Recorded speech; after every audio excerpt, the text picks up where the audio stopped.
सत्संगत जी, प्यार से कहना ध्यान रखा जी। अपने अंदर के सुधार की यात्रा एक एंडलेस यात्रा हो, ये कायम ही रहे। और ये जो भाव भी कि अपनी ज्ञान की समझ का विस्तार, अपने अंदर प्यार का विस्तार, अपने अंदर ये फिर करुणा भाव हो, दया हो, क्षमाशीलता हो, ऐसे ना जाने कितने भी गुणों की चर्चा कर लें तो वो सिर्फ गुणों को छू कर एक छोटे दायरे तक नहीं, उनका विस्तार करना है। और वहीं ये जो बात हम अक्सर सुनते हैं कि संसारिक रूप में तो हम कोई चीज़ अगर खा लेते हैं या कोई भी चीज़ जो ज़्यादा हो जाती है तो बोलते हैं कि वो चीज़ नुकसान करती है, ये उसको बंदिश में किया जाए एक छोटे एक अपनी लिमिट्स के अंदर तो ही फ़ायदा है, वरना वो नुकसान करती है। पर भक्ति से जुड़े हर पहलू, चाहे वो इस निराकार के रंग में रंगना हो, चाहे वो प्यार की बात हो, एक अन्य कोई भी गुण पकड़ लें, ये तो फिर ना ख़त्म होने वाला ही दायरा है, ये असीम का दायरा है।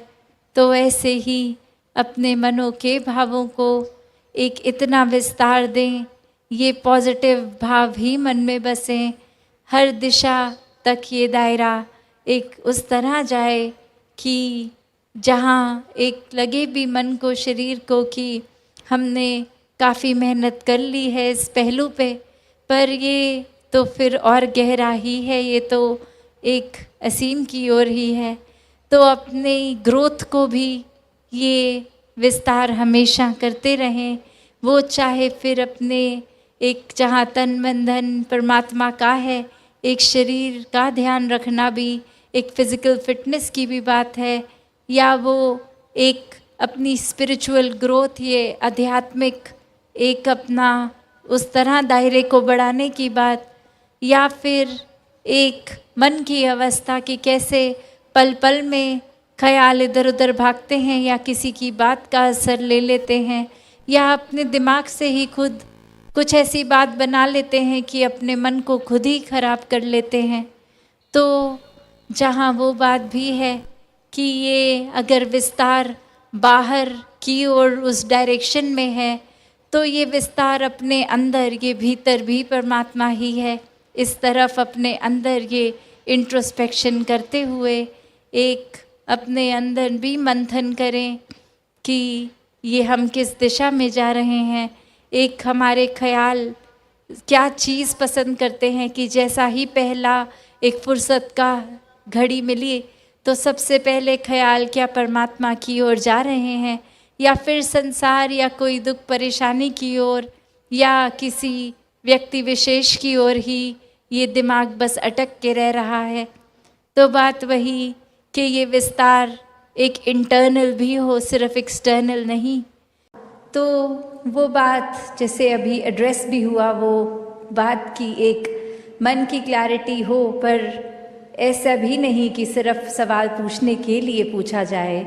एक वाक्य ही अगर वो मन में कुछ सफाई है, कुछ चाहिए स्पष्ट होना, तो वो बात जहाँ, और अगर हम वो बात अपने जीवन में भी देखें इन जनरल, कोई भी वजह से किसी ने किसी के बारे में हमें ऐसे कहा कि एक व्यक्ति विशेष ने आपके लिए ऐसा सोच रखी, तो हम एक मिनट में भी मान जाते हैं वो बात। फिर हम अपना ओपिनियन उस इंसान के लिए वैसा ही बना लेते हैं कि ये जो बात सुनी है ये ऐसा ही हुआ होगा, और हम कभी उस इंसान से फिर वो सफाई भी नहीं मांगते हैं। हम पूछते तक नहीं हैं कि क्या वाकई ही एज अ फैक्ट आपने ऐसा कहा, और अगर कहा भी तो वो बात उत्पन्न कहाँ से हुई, हम उसके बारे में बात कर लें। पर इंसान की फितरत की उस इंसान से तो बात नहीं करेंगे, उसके पीठ पीछे उसके बारे में औरों से करेंगे। तो इस तरीके के जीवन से एक अपने जीवन का सुधार नहीं हो पाएगा। जैसे एक शायर ने भी बहुत खूबसूरती से लिखा कि गलत फहमियों से भी ख़त्म हो जाते हैं रिश्ते, गलती हमेशा कसूर की नहीं होती, कि अक्सर ये बात ज़रूरी नहीं कि कोई गलती ही हो। एक कसूर अगर किसी का है, एक वजह, वो गलती नहीं, पर वो हमारी ही सोच, हमारी ही परसेप्शन, हमारा ही नज़रिया किसी को गलत देखने के लिए। और फिर एक वही भाव कि अगर हमने किसी को दोषी करार दे ही दिया है, एक हमने डिसीजन बना लिया है, तो फिर चाहे फैक्ट कुछ भी हो हमारी नज़र में, तो वो इंसान दोष के लायक ही है। हमने खुद ही उस इंसान को अपनी नज़र से गिरा लिया, चाहे उसने कुछ ऐसा किया हो ना किया हो। उस टाइम हम अपने दिमाग को, इस चेतनता को, ये रैशनल को भी नहीं एक सामने रखते, बस हमने सोच लिया तो हकीकत ही बन गई वो हमारी। तो अक्सर संसार में इंसान अपने बहुत सारे ऐसे सत्य बना लेता है, तो कैसे वो सच्चाई हमने सोच ली, वो कल्पना कर ली, तो वो एक हमारा ही नज़रिया, वो माय वे और द हाईवे वाली बात कि जो मेरे सोच है वही सही है, औरों की राय मैटर नहीं करती, औरों का तरीका मैटर नहीं करता। तो ऐसी सोच अगर है तो हमारी ग्रोथ कहाँ है उसमें? एक जीवन को फिर हमने इतना ही अपने आप, अपनी ईगो से भर लिया, अपनी सोच से, अपने माइंडसेट को ही एक सही मानकर, तो कैसे इस जीवन में जब जिएंगे तो वो माया रूप यहाँ पे हावी होगा। क्योंकि when we are so full of ourselves, तो हम लर्निंग कहाँ से करेंगे, जबकि इस निराकार, इस दातार ने तो हर जगह इस कण कण से शिक्षा लेने का एक रूप दिया है। बस हमें वो रिसेप्टर बनना है कि ये हर जगह से जो शिक्षा मिल रही है उसको कैसे चैनलाइज किया जाए।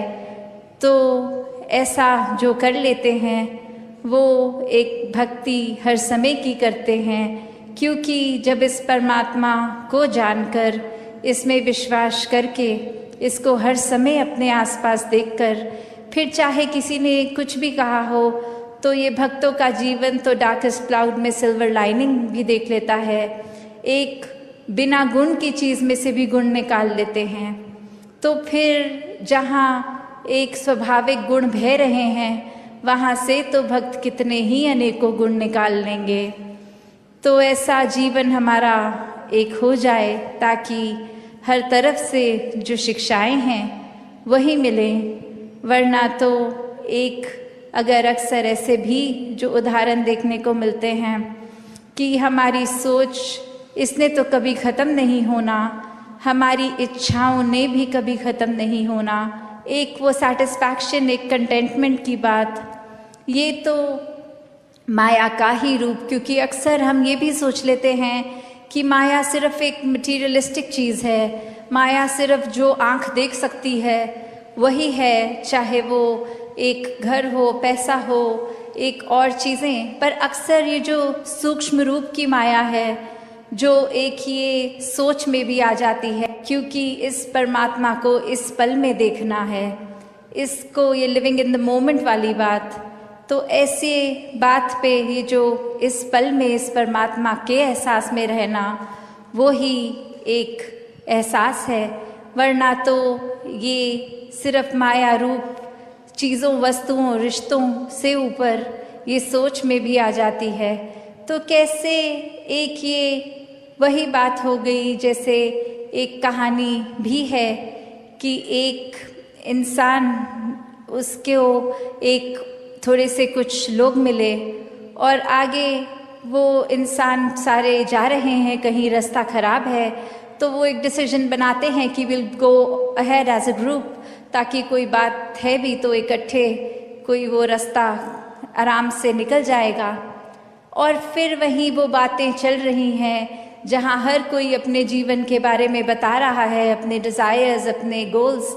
एक इंसान उनमें से जो बहुत ही सूझवान, संतमति वाला, उसको एक कुआं दिखता है और वहाँ एक बाल्टी जिसमें से वो उस कुएं में से पानी निकाल सकते हैं, पर वो देखता है कि ये बाल्टी का बेस तो टूटा हुआ है, तो एक वो बॉटमलेस बाल्टी हो गई। तो वो इंसान वहाँ रुककर प्रिटेंडिंग टू बी थर्स्टी, वो उसकी प्यास बुझाने के लिए पहले उस बाल्टी में से जब पानी निकालता है, तो जब तक तो वो बाल्टी पानी के अंदर है वो भरी हुई दिखती है, पर जैसे ही वो वाटर के सरफेस से ऊपर उठा ली गई, अब उसमें पानी कहाँ टिकना था। पर वो बार बार ये कर रहा है और बाकी के लोग देख रहे हैं कि ऐसा क्यों किया जा रहा है। और वो कह रहा है कि नहीं, अब मैंने ये ठान ली है बात कि जब तक ये बाल्टी को भर के मैं इसमें से पानी नहीं निकालूंगा तब तक घर नहीं जाऊंगा। तो अब ये फूलिशनेस साउंड कर रही है बाकी आसपास वालों को, और वो कह रहे हैं कि ये पॉसिबल ही नहीं है, आपने ऐसा एक गोल क्यों बनाया है जो अचीव ही नहीं हो सकता। तो और ऐसा करोगे तो हम सब तो आगे निकलेंगे, आप अकेले ही यहाँ रह जाओगे। तो बात वो समझाने की उनको फिर यही कहता है कि शुक्र है you bought this point up, क्योंकि हम सबको पता है ये बॉटमलेस बकेट है, इसको भरा नहीं जा सकता। तो हमारी सोच, हमारा मन भी ऐसा ही बॉटमलेस है। ये डिज़ायर्स भी आएंगे, ये एक इच्छा की पूर्ति होने के बाद दूसरी ने भी आना है। तो हमें एक, अगर हम उस भरोसे रहेंगे कि एक एक चीज़ आती रहे, उसको चेकलिस्ट में हम टिक करते रहेंगे, तो हमारे ये मन में और चीज़ें आनी एक बंद हो जाएंगी। ऐसा नहीं है, चीज़ों ने तो आते रहना है, ख्यालों ने तो आते रहना है। तो एक, अगर हम इसी के पीछे भागते रह जाएंगे तो फिर एक जीवन कब जिएंगे। एक सेटिस्फैक्शन, कंटेंटमेंट की बात, ये सहज रूप में बहने की बात, ये स्थिरता की बात यहाँ आती है कि कैसे एक अपने चैनलाइज करने की बात, कि ये जो चीज़ है अगर हमारे लिए ज़रूरी है, वो कितनी ज़रूरी है उसको तो किया जाए, पर अंधाधुंध एक उस दौड़ में ना लगा जाए, वो रैट रेस में ना लगा जाए। तो ऐसे अनेक परिभाषाएं इस संसार में इंसान दे देता है कि एक जीवन सफल उसका है जिसके पास ये चीज़ हासिल है।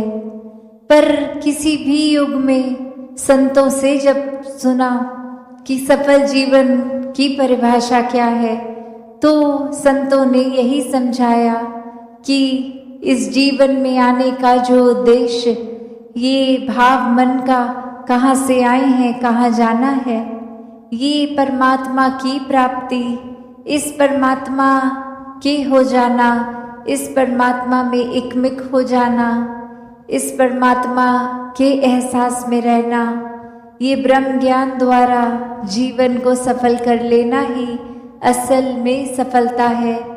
चाहे इस परमात्मा ने रहने के लिए जो व्यवस्था करी है, चाहे वो महल रूप, चाहे झोपड़ी रूप, चाहे किसी तरह का भी कल्चर, एक रहना, किसी तरह का भी खाना पीना, तो ये सब मुबारक है। जीते जी जिम्मेवारियां भी निभाना मुबारक है। एक भक्ति करनी है तो जिम्मेवारियों को सांसारिक रूप, सामाजिक रूप, ये सेवा भाव तभी आएगा सबके प्रति जब अपनत्व का भाव होगा। तो ऐसे तो जीना है, एक अपने कर्तव्यों को पूरे करते करते।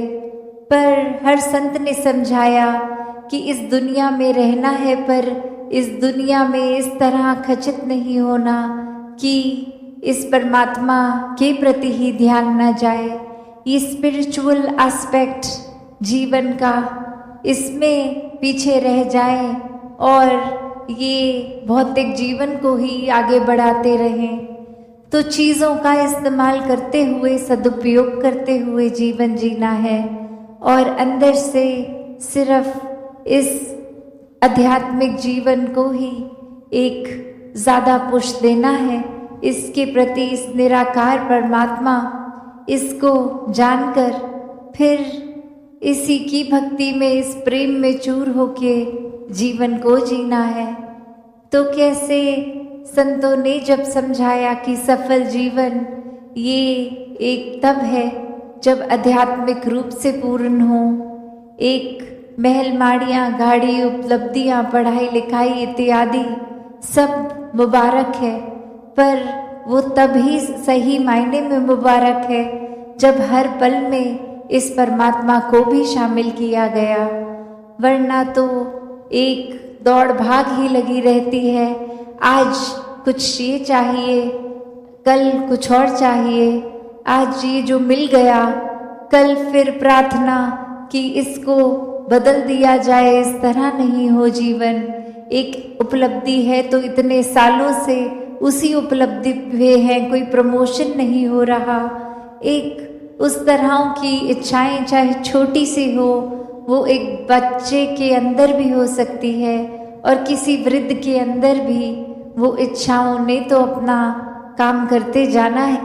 तो यहाँ पे आध्यात्मिक रूप जब साथ होता है जीवन में तो समझ आता है कि इच्छाएं मन में आ रही हैं तो अगर पूरी हो रही हैं उसमें भी हमारी भलाई है, और अगर मन मुताबिक कुछ हो नहीं रहा, इस परमात्मा ने कुछ और चाहा है तो भी एक इसमें भी भलाई है।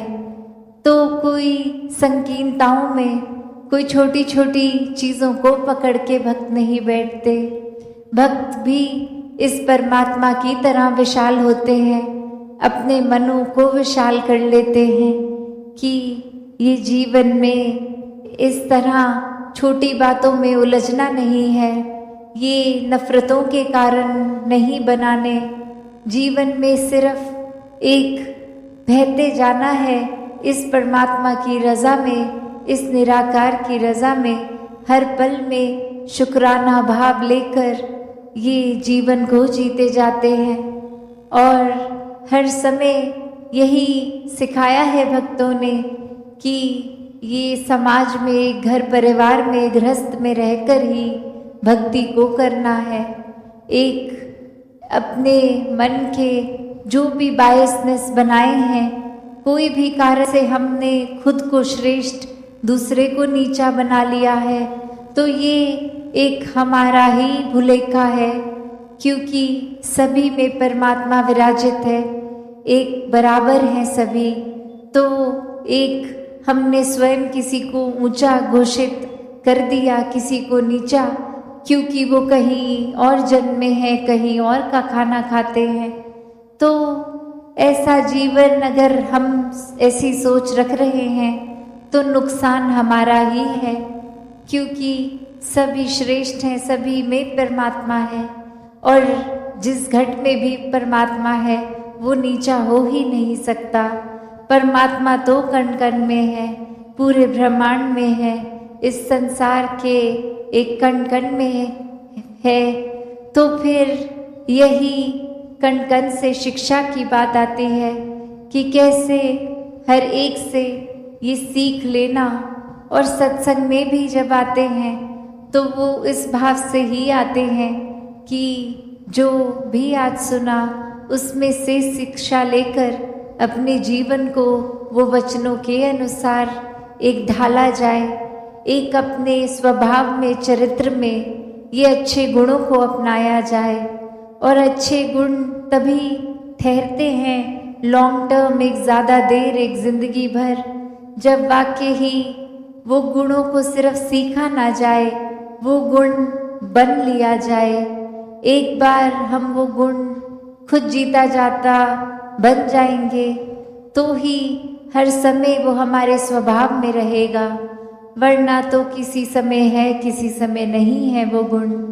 तो मानवीय गुणों को हर समय अपने अंदर रखना है तो एक एक गुण को पहले स्वयं बनना होगा, और वो बना तभी जा सकता है जब ये गुण जहाँ से एक स्रोत से शुरू हुए हैं, उपज हुई है, इस परमात्मा से अपने मन का नाता जोड़कर फिर वो गुण बन भी जाएंगे और प्रदर्शित भी होगा जीवन में। इस परमात्मा से ये मन का नाता जोड़ना बहुत ही ज़रूरी है। और कैसे फिर वो मन का नाता सिर्फ कुछ समय का नहीं, हर समय का। एक अस्थिर जो जीवन है, एक डगमग स्थितियां हैं, उसमें भी कैसे स्थिर रहना है। तो बात वही, जिसने भी इस परमात्मा को सही मायने में अपने जीवन में, अपने हर एक पल में डाला है, उन्होंने अपना जीवन बहुत ही सहज भी कर लिया है, स्थिर भी कर लिया है। अब कोई भी परिस्थिति मन को डराती नहीं है। एक परिस्थिति कोई खुशी देती है तो कोई दुख, तो ये याद रहता है कि दोनों ही परिस्थितियों में परमात्मा उसी तरह पूर्णता से पूरा पक्का विराजित है। और फिर मन दुख नहीं झेलता, एक ये मान लेता है कि कुछ देर के लिए अच्छी घड़ियां भी आई हैं, दुख की भी आएंगी। एक भागना नहीं है परिस्थितियों से। हर एक परिस्थिति में प्रभु परमात्मा का प्रसाद ही वो परिस्थिति है, उसको उस तरह ही जीना है। तो भक्तों ने एक भागने को जीवन के साथ लिंक नहीं किया, एक भाग लेने को किया है कि शामिल होना है, हर मौके में अपने जीवन को पूरी तरह से जीना है। और पूरी तरह से तभी जी पाएंगे जब ये परमात्मा भी उस पल में शामिल हो। दूसरों के जीवन के लिए भी वरदान बन पाएंगे जब उनके सुख दुख में एक मन में समर्पित भाव परमात्मा की ओर लिए ये सेवा भाव को रखेंगे, तो ही एक दूसरों के जीवन के लिए भी एक समर्पित जीवन जीकर उनके जीवन में भी अपना पॉजिटिव एक योगदान देते हुए उनके जीवन में भी खुशियाँ ला पाएंगे। तो ऐसा ही जीवन हर कोई जीता जाए। ये भक्ति हर कोई एक असल में जो भक्ति का भाव है, वो गुण है, उसको अपना कर करे। कोई छुपे हुए लालच से, कोई डर से नहीं, सिर्फ प्यार ही प्यार इस परमात्मा के प्रति और परमात्मा की बनाई इस सृष्टि, ये हर एक के लिए, इंसानों के लिए एक बिना जाति पाति के दायरे में फंसे सिर्फ और सिर्फ एक हर दिशा में प्यार पहुंचाते रहें। ये ना सोचे कौन अपना है, कौन बेगाना है, कौन हमारे कल्चर का है, कौन अलग तरह से रहते हैं। बस ये प्यार बन के हर एक तक प्यार पहुंचाएं। हर पल में इस निराकार को याद रखें, तभी जीवन वाकई ही सफल जीवन है। वरना तो फिर उसी तरह दुनियावी परिभाषा तक ही जो उपलब्धि आज है कल ना हो, तो फिर उसको एक सफल जीवन नहीं मानता इंसान। तो हर समय ये सफलता में रहना है, इस परमात्मा का सहारा लेकर हर पल बिताना है। सत्संगत जी, धन्यवाद जी।